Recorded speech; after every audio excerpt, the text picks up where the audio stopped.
Seluruh pengisi acara dan tim telah melakukan vaksinasi dan menerapkan protokol kesehatan. Hai Pengers, kembali lagi bersama saya Safa Amara di Bipol Bincang Politeknik. Nah, saat ini kita udah bersama narasumber yang keren-keren dan juga hari ini kita mau ngomongin soal KIP karena saat ini kita sedang memasuki masa penerimaan mahasiswa baru dan tentunya diperlukan update mengenai informasi terkait kuliah di PNJ dan juga beasiswanya, salah satunya adalah KIPK. Nah, kita sudah kehadiran Bapak Iwo Sudrajat STMT selaku Wakil Direktur Bidang Kemahasiswaan PNJ, Ibu Lis Purnamawati SSOS selaku Kabak Akademik dan Kemahasiswaan PNJ, dan juga Resti Rosalina selaku mahasiswa yang menerima KIP kuliah di PNJ Angkatan 2021 dan juga Ketua Formadiksi KIPK di PNJ.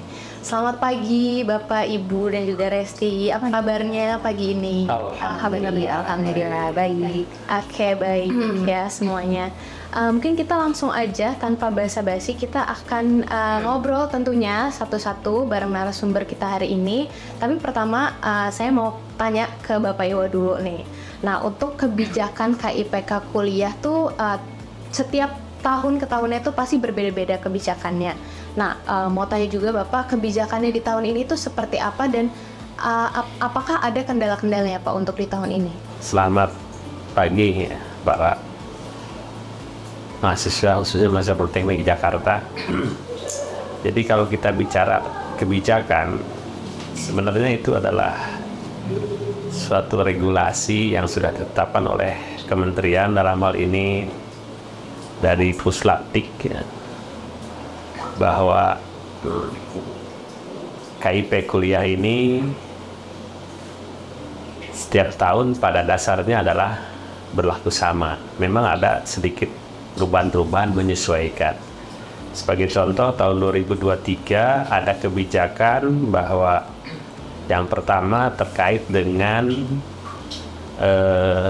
skim ya, atau apa ya namanya skim itu, atau jenis KIPK-nya ya. Kalau dulu kan hanya satu, sekarang dua skim. Yang pertama, skim pertama adalah KIPK dengan biaya penuh. Jadi mahasiswa akan mendapat biaya kuliah dan biaya hidup. Itu yang skim pertama. Yang skim kedua yaitu yang sebagian atau parsial. Jadi mahasiswa hanya menerima biaya pendidikan, biaya hidupnya ditanggung sendiri. Itu salah satu kebijakan yang berlaku tahun 2023.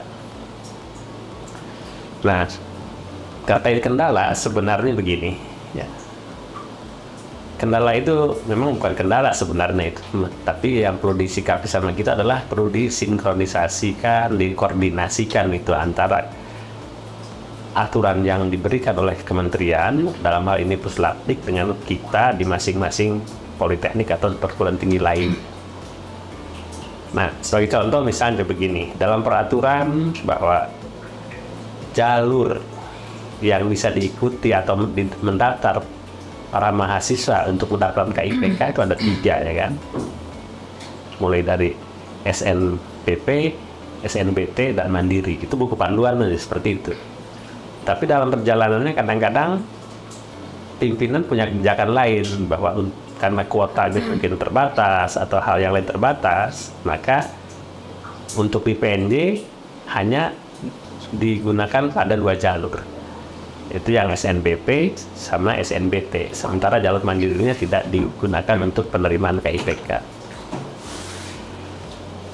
Itu kendala, salah satu yang bukan kendala, sinkronisasi. Yang kedua, contoh seperti ini lagi yang berikutnya ya. Kita sudah mulai jalan penerimaan mahasiswa baru ya, SNBP. Dan kita harus putuskan, harus umumkan. Sementara kuota juga belum ada gitu kan, belum diumumkan untuk PNJ khususnya gitu kan. Sehingga kita harus berpikir paling tidak seperti apa. Oh, kita lihat acuan tahun lalu.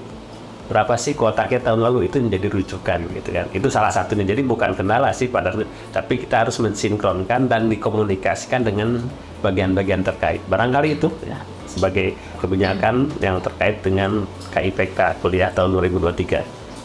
Oke, baik. Jadi ada beberapa skim yang juga disesuaikan, mulai dari mahasiswa baru ingin mendaftar dan juga jalurnya juga diperhatikan ya Pak untuk penerimanya.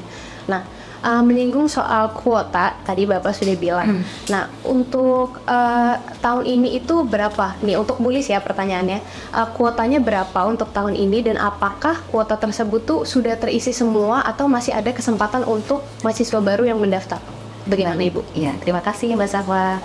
Saya jawab ya. Untuk terkait kuota PL untuk kuliah tahun 2023, PNJ alhamdulillah sudah mendapat kuota dari Puslapdi, sudah ada surat resminya, yaitu sebanyak 309 mahasiswa, di mana kuota tersebut dirinci sesuai dengan program studi masing-masing akreditasinya, yaitu untuk akreditasi A atau unggul sebanyak 93 mahasiswa, untuk akreditasi B atau baik sekali sebanyak 208 mahasiswa, dan untuk akreditasi C atau baik sebanyak 8 mahasiswa.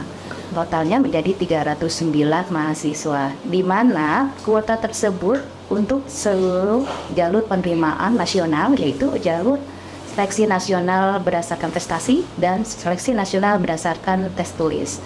Nah, saat ini kita sudah menyeleksi di jalur seleksi nasional berdasarkan prestasi sebanyak 240 mahasiswa yang sudah kita rekrut, sehingga sisa sebanyak 69 untuk jalur SNBT. Nah, itu terkait kuota ya. Oke, jadi masih ada di SNBT itu masih ada 69 kuota untuk betul, yang ingin mendaftar ke KIP ya Ibu. Betul. Nah, kalau untuk si penerimanya sendiri nih, penentuannya itu seperti apa? Mungkin Pak Iwa atau Bulis mau saling menambahkan juga bisa. Nah, penentuannya penerima KIPK khususnya di tahun ini ya Bapak dan Ibu seperti apa? Baik ya, jadi seperti tahun-tahun sebelumnya kalau memang persyaratan ya sebenarnya secara sesuai panduan yang bisa mendaftar dalam program KIP kuliah ini antara lain yaitu mereka yang memiliki kartu Indonesia Pintar. Nah, biasanya kartu Indonesia Pintar ini kan ada di pendidikan menengah ya Bulis ya, seperti itu. Dan barangkali ya harus juga dilengkapi dengan persyaratan lainnya ya. Yang berikutnya sebenarnya ada juga yang bagi mereka yang terdaftar di DTKS. Ya, jadi siapa saja sih mereka? Contohnya mereka adalah program peserta Keluarga Harapan. Terus ada juga yang program yang terkait dengan Kartu Keluarga Sejahtera. Nah, itu semua adalah yang terdaftar melalui Dinas Sosial atau Departemen Sosial. Yang berikutnya ya yang boleh mendaftar sebenarnya sesuai persyaratan adalah mereka yang kategorinya adalah masuk kepada pensasaran percepatan penghapusan kemiskinan ekstrim ya.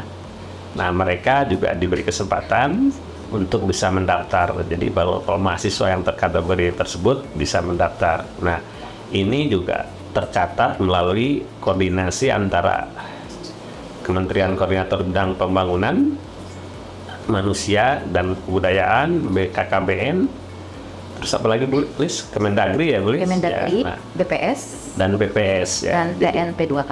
Ya, seperti itu. Dan prioritas berikutnya adalah mereka para siswa yang ada di panti asuhan ya. Yang di panti sosial juga diberikan haknya untuk bisa belajar di perguruan tinggi melalui jalur KIP kuliah. Dan tentu prioritas berikutnya yang keempat barangkali ya Bulis, itu adalah mereka atau para siswa yang kategorinya dari golongan kurang mampu kan? Yaitu indikatornya mereka berpenghasilan berapa juta Bulis? Kotor gabungan sebanyak maksimal itu 4 juta Pak. 4 juta rupiah per bulan. Untuk berapa anggota? 4 ya? Sesuai ya jumlah anggota 4. Iya kan? Nah, sehingga rata-ratanya berapa, Bu? 750.000 per bulan. Nah, itu ditunjukkan melalui salah satunya SKTM ya. Iya, betul. Jadi yang SKTM ini ya memang untuk yang prioritas yang keempat ya. Jadi kalau yang prioritas pertama, kedua, ketiga memang tidak perlu SKTM ya, karena sudah otomatis tergolong apa lagi tidak identitas yang tadi disebutkan. Nah, untuk yang keempat lah yang memang perlu SKTM. Ya. Barangkali itu ya. Silakan boleh kalau mau menambahkan. Iya, betul yang tadi Pak Iwa sebutkan itu ada 4 prioritas ya, Pak Safa ya. Tapi karena kita mempunyai kuota yang sangat terbatas dari pusat, sehingga kita harus menentukan skala prioritas yang paling utama. Nah, mungkin dari 4 itu kita ambil yang skala prioritas 1 atau sampai 3 gitu kan. Karena kuotanya sangat sedikit, jadi kita benar-benar nyeleksinya tuh harus prioritas, ya jangan sampai tidak tepat sasaran itu. Oke, jadi dari beberapa kategori itu juga masih disesuaikan lagi dengan kuota yang ada dan juga diprioritaskan lah dari prioritas 1 sampai ke 4 tadi di ketiganya ya, paling bawahnya. Iya, betul. Oke, nah kalau misalnya mahasiswa yang sudah menerima KIPK nih, itu kan termasuknya beasiswa, tapi kira-kira pengen deh coba beasiswa lain, itu apakah boleh atau disarankan untuk tidak karena memang sudah di cover semuanya nih oleh pusat gitu? Ya, saya jawab ya. Jadi untuk mahasiswa yang sudah mendapatkan KIP itu tidak diizinkan untuk mendaftar beasiswa lain yang sumber dananya dari APBN dan APBD. Jika memang nanti ditemukan ada mahasiswa yang di luar sana tiba-tiba mengajukan, itu pastinya kita proses sesuai aturan yang berlaku di pusat, yaitu harus mengembalikan ke kas negara uang yang dia telah dapatkan. Karena itu kita akan memberikan kesempatan untuk mahasiswa lain untuk mendapatkan beasiswa itu. Jadi jangan sampai ada double gitu. Jadi tidak diizinkan gitu, Mbak. Oke, jadi tidak diizinkan ya. Nah, aku mau ke Resti juga nih sebagai mahasiswa. Mungkin pernah ada nggak kasus yang seperti itu? Udah dapat KIP tapi tahu-taunya malah daftar beasiswa lain? Mungkin setahu Resti gitu ya, belum pernah dapat nih cerita dari teman-teman penerima beasiswa juga yang emang udah ditetapkan sebagai penerima KIP, terus dia ikut beasiswa lain. Karena di setiap ada pertanyaan gitu masuk, Kak, kita boleh gak sih dapat gitu atau mendaftar beasiswa lain, dan kita juga benar tadi kata Bulis dijelaskan gitu, mungkin boleh mendaftar beasiswa asal sumber pendanaannya itu bukan dari APBN, melainkan mungkin dari pihak swasta gitu. Oke. Jadi tidak disarankan untuk daftar beasiswa yang sumbernya dari APBN ya. Nah, kalau untuk mengikuti seleksi KIP ini sebenarnya kapan sih waktu terbaiknya? Mungkin ke Resti dulu kali ya sebagai penerima. Kamu waktu itu daftar KIP melalui apa, jalur apa? Resti kebetulan keterima itu dulu SNMPTN, undangan. Rapot gitu.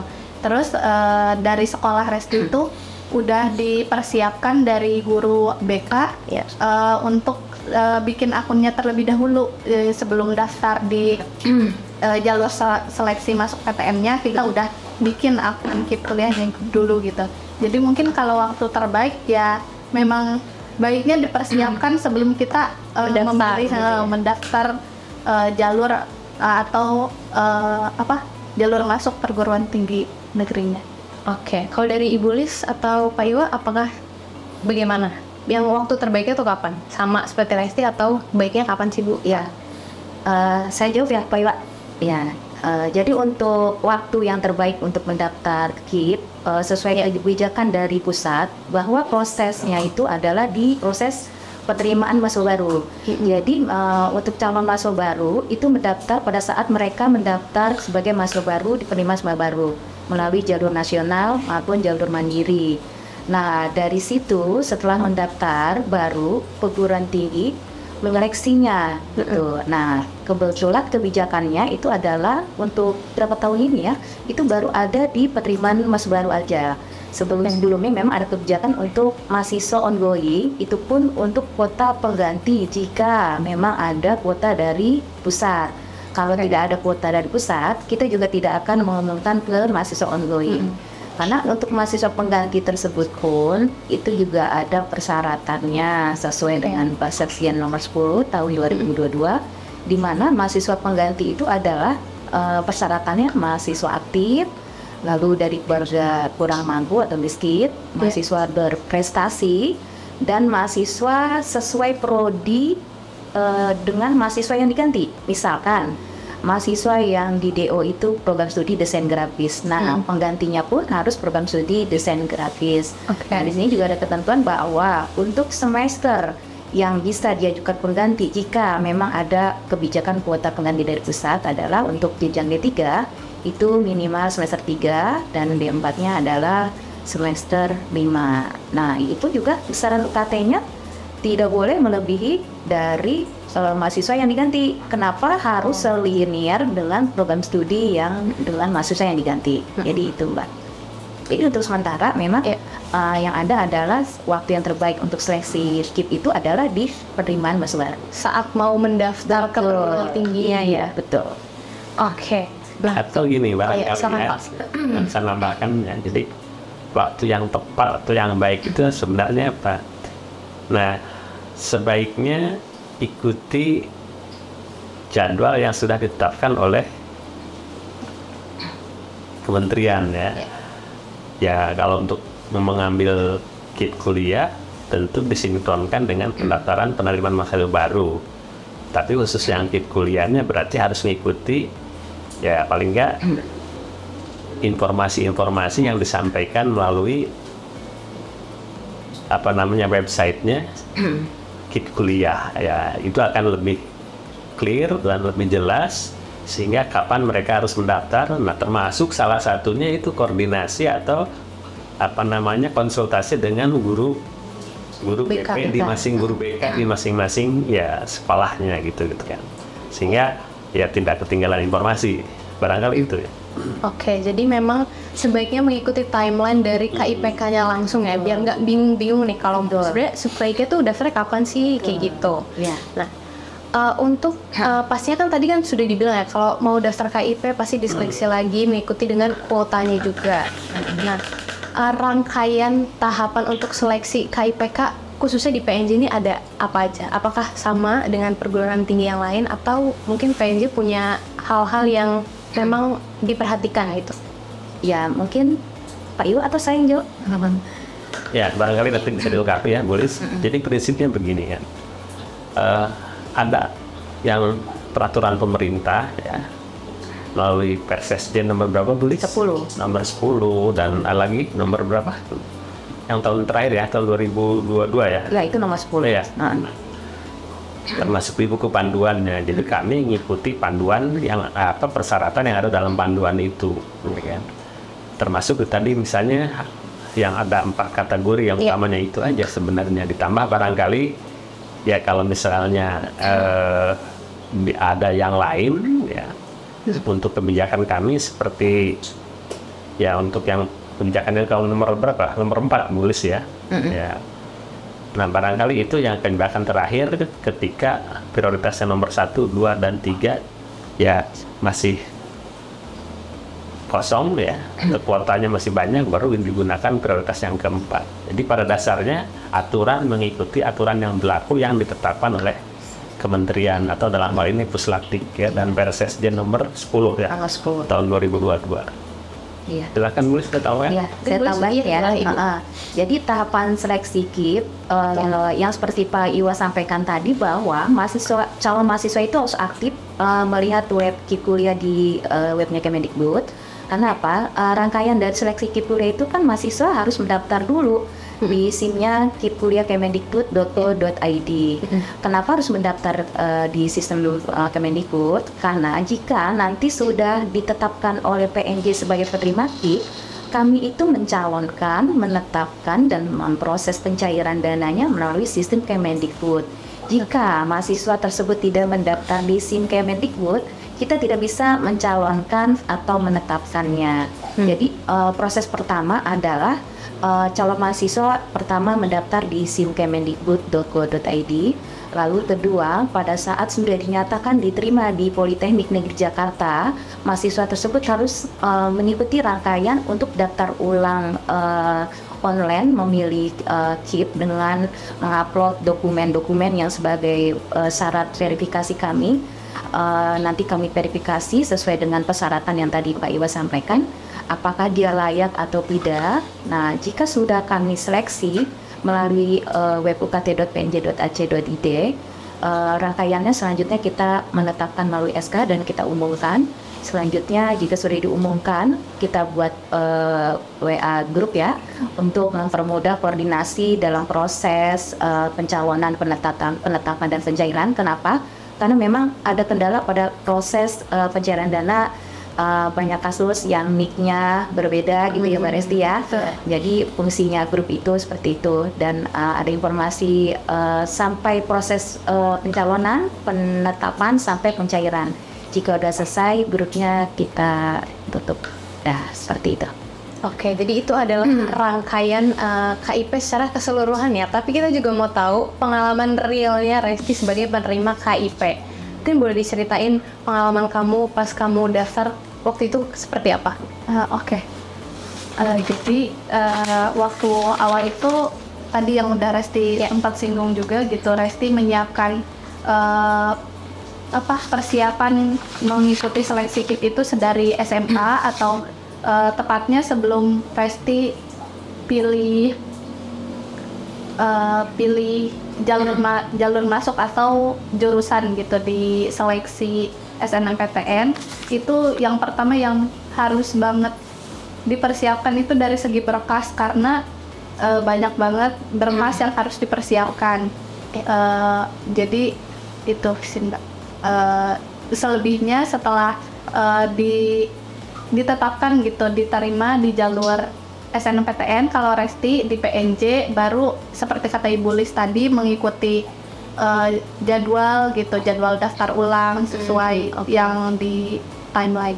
Oke, jadi yang paling penting adalah berkas ya, karena itu yang akan divalidasi oleh timnya yang di pusat lah untuk penerimaan KIPK. Kamu kan juga sebagai ketua Formadiksi KIPK di PNJ. Nah, kegiatan-kegiatan apa aja yang ada di Formadiksi yang berhubungan dengan KIPK, misalnya melakukan ke sekolah-sekolah kah? Karena kan anak-anak SMA ya yang mau daftar ke perguruan tinggi. Nah, itu ada apa aja? Iya, kebetulan di Formadiksi sendiri atau kita gitu selaku mahasiswa yang sudah menjadi penerima KIPK, tentu saja kita juga ikut menyebarkan informasi mengenai KIP kuliah ini dengan kegiatan sosialisasi ke SMA, SMK. Ada namanya itu Bidik Misi Goes to School, karena dulunya berasal nama sebelumnya itu Bidik Misi gitu, namun karena sekarang sudah menjadi KIPK, namanya itu Bidik Misi KIPK Goes to School, dan itu sudah kami laksanakan di masa-masa siswa SMA tahun 2023 ini mau daftar ke PTN gitu.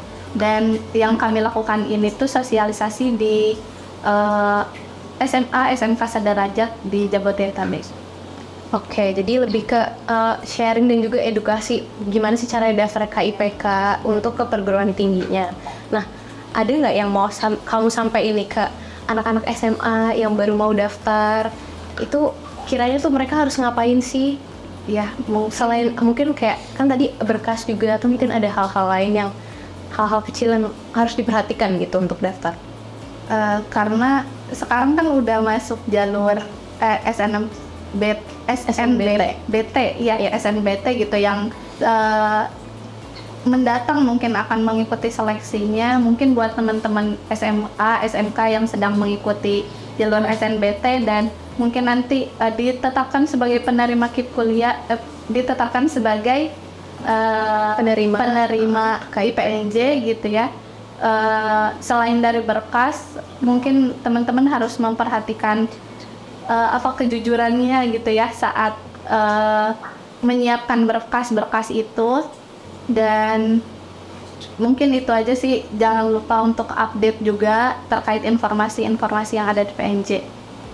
Oke, kalau dari Pak Iwa dan Ibu Lis, apakah ada yang mau disampaikan kepada anak-anak SMA yang mau mendaftar KIP dan juga calon-calon mahasiswa baru di PNJ nih?